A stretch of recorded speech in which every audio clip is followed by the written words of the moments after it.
Buenos dias, buenos tardes, mga amigos, mga amigas, sa aking mga kayubi sa Usapang Patas.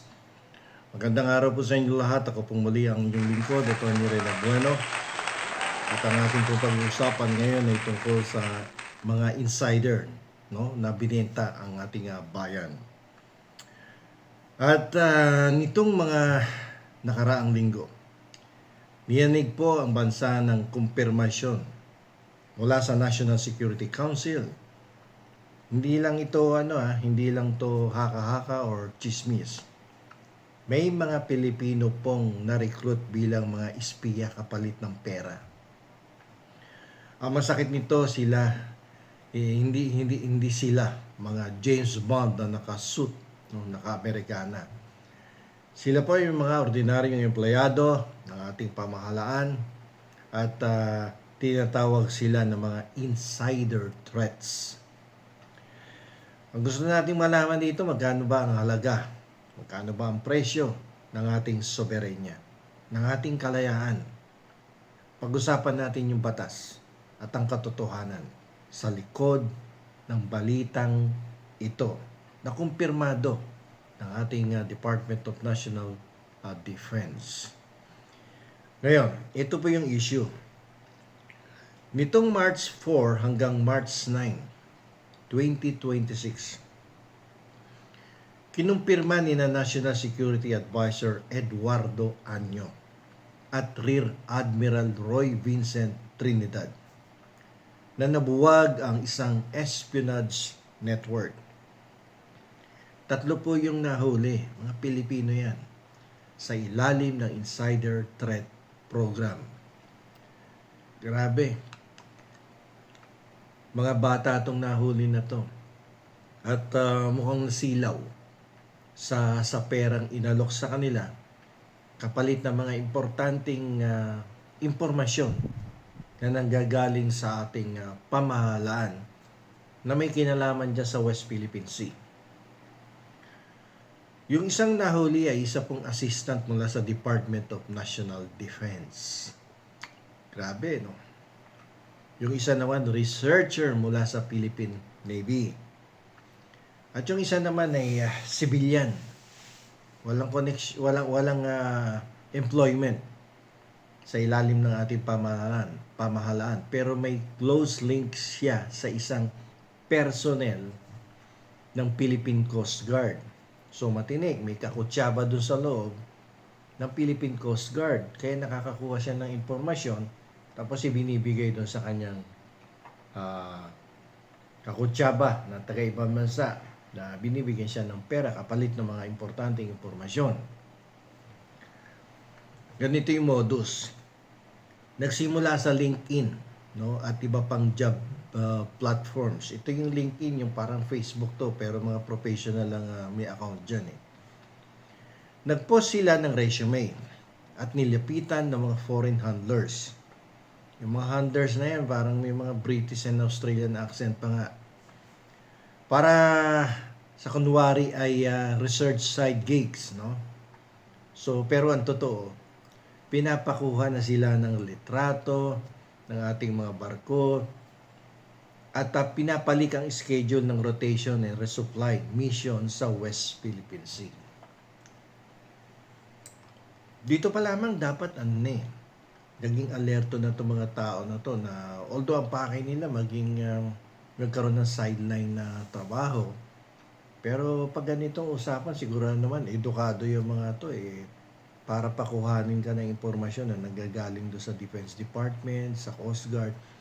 Abay, palagi ko naman may naintindihan to sa espionage, okay?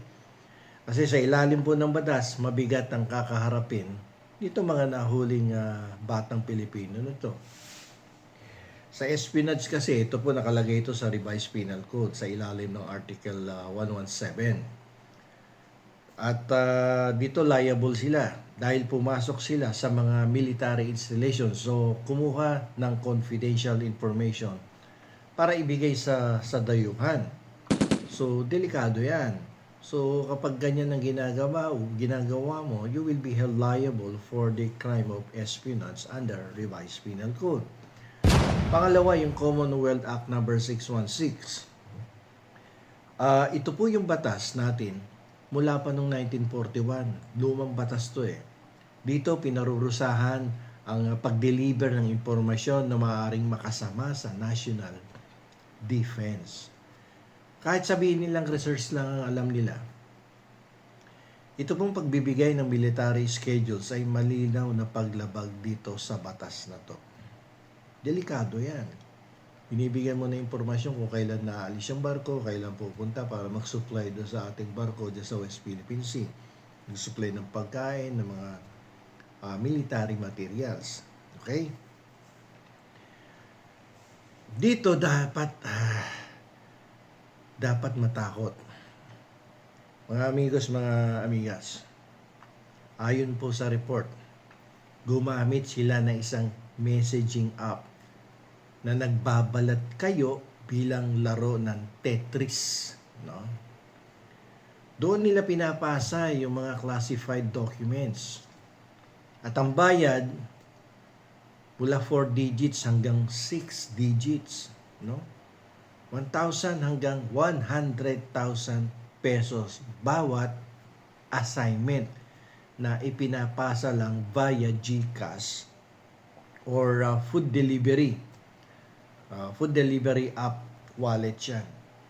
Excuse me. Ngayon, para sa halagang pambili lang ng gadget o pambayad ng utang, nailagay nila sa panganib ang buhay ng ating mga sundalo sa Ayungin Shoal. Hindi maganda to.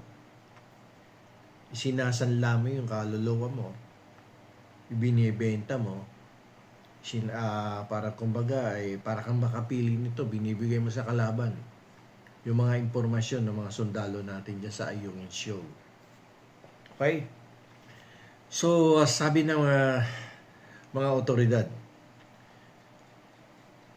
financial motivation ang dahilan kaya sila pumasok dyan.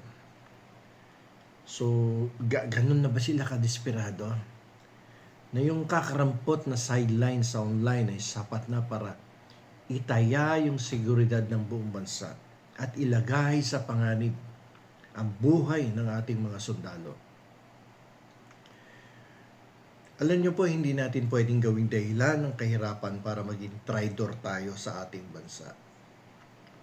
Pero isa tong wake-up call sa gobyerno. Pag ang mga empleyado natin ay underpaid at overwork, sila yung nagiging pinakamahinang link sa ating pambansang seguridad. Siguro it's about time na gandahan ng sweldo dyan para hindi natutukso sa mga ganyang klaseng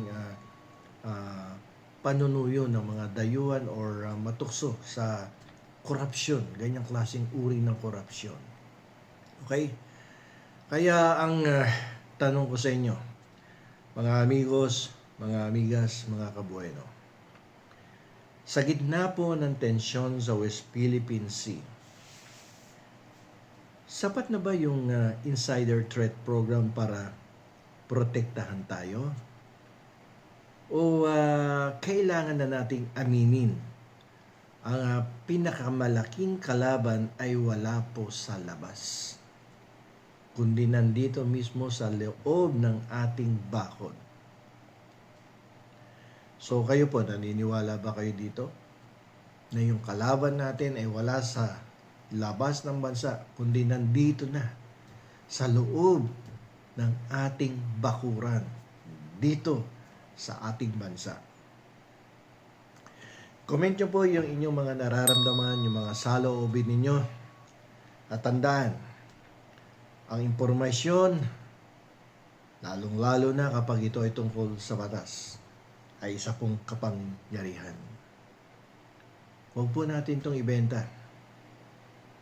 At kung talagang kayo ay may pagmamahal sa ating bansang Pilipinas. Attorney Bueno, law and the learn the law, know your